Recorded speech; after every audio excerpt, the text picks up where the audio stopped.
இந்த நாளின் தியான வசனமாக எடுத்துக்கொண்ட பகுதி 1 நாளாகமங்களின் புஸ்தகம் 4ஆம் அதிகாரம் 23ஆம் வசனம். அது இவ்வாறாக சொல்லுகிறது: இவர்கள் குயவராயிருந்தும் ஏத்தாமிலும் கேதராவிலும் குடியிருந்தார்கள்.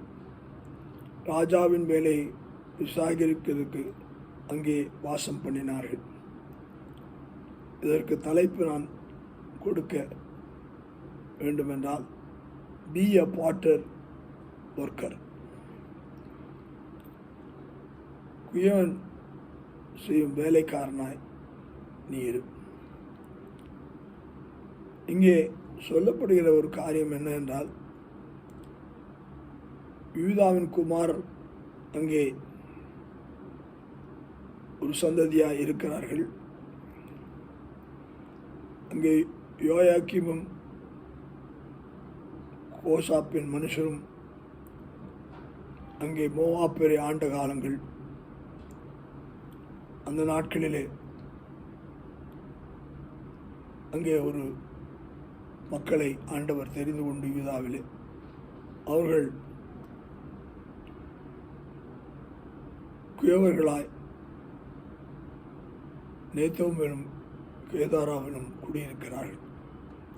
அவருடைய வேலை என்ன என்று சொல்லி பார்க்கும்போது, ராஜாவின் வேலையாக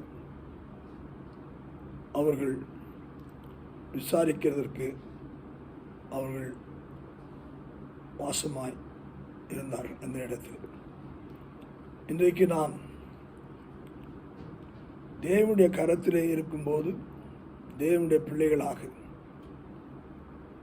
குயவன் கையில் களிமண் போல் நாம் இருக்கும்போது, குயவன் எப்படியாக வணைகிறானோ அவ்வண்ணமாகவே நாமும் ராஜாவின் வேலையை செய்வதற்கு, அவருடைய சித்தத்துக்கு நாம் நம்மை விட்டு கொடுக்க, அவருடைய வேலைக்காரர்களாய் நாம் மாற முடியும். அதைத்தான் இந்த இடத்திலே குயவனுடைய வேலைக்காரர்களாக நாம் மாற வேண்டும் என்பது தேவனுடைய நோக்கம். தேவனுடைய சித்தம் செய்கிறவர்கள் தேவனுடைய வேலைக்காரர்கள். தேவன் குயவன், நாம் களிமண். அவருடைய பாத்திரமாக இருந்து அவருடைய வேலையை செய்ய நாம் செய்யத்தக்கதாக தேவன் நமக்கு கிருபை செய்கிறவராய் இருக்கிறார். கர்த்தர் நம்மை ஆசீர்வதிப்பாராக.